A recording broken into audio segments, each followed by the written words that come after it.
perpetrator. She was further tormented by the possibility that her father was, like many other child sexual abusers, a repeat offender who might make other little girls suffer, as she and her sister had. This story of Kathy, tragic as it is a story that we hear over and over in our program serving adult survivors of child abuse.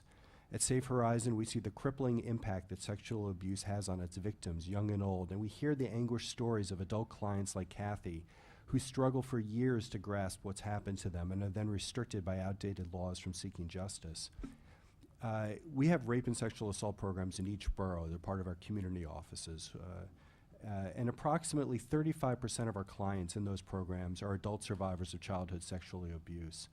In our licensed mental health clinic, which I referenced earlier, nearly a quarter of our overall clients are adult survivors of incest or childhood sexual abuse. And if you look at just the adult clients we see in our mental health clinic, that figure rises to 39%. And since somewhere between 45 and 70% of the adult survivors we see in these programs are over the age of 23, again, they're prohibited under the law from seeking justice. The process of coming to grips with their abuse as children and reliving the trauma associated with this abuse, as demonstrated by Kathy's experience, can be terrifying and overwhelming. At Safe Horizon, our talented and compassionate caseworkers and clinicians offer comfort, guidance, advocacy, and support. We offer evidence-based interventions that are shown to reduce the symptoms of trauma. But what we cannot offer to the thousands of adult survivors of childhood sexual abuse we see each year over the age of 23 is the hope of relief through the courts. The statute of limitations ought to be extended to allow victims of childhood sexual abuse to seek justice and to prevent additional crimes from taking place.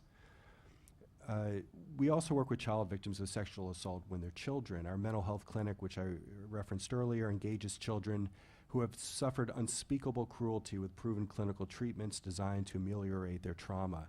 And we're very proud to operate the only fully co-located child advocacy centers, referenced earlier by Assistant District Attorney Eric Rosenbaum and others, in New York City to assist victims of child abuse and their non-offending family members.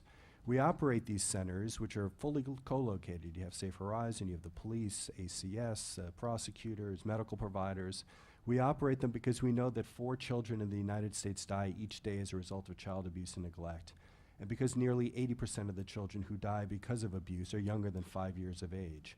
And we know that with the right advocacy and intervention, we can help our city's youngest victims of abuse begin the healing process.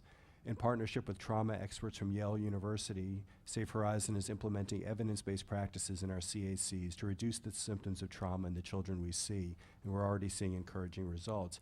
It is interesting to note that many of the non-offending caregivers who come into the child advocacy centers with their children who were abused were themselves victims of childhood sexual abuse, a fact that comes out in our advocacy.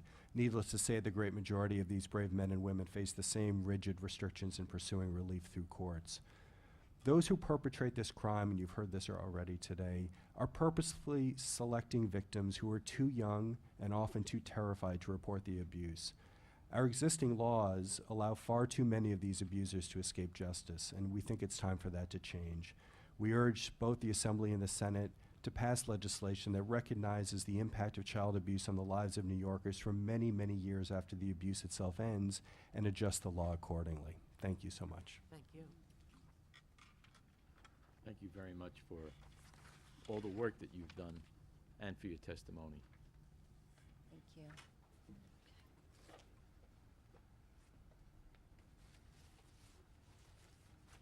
This hearing is concluded. Thank you all very much for coming.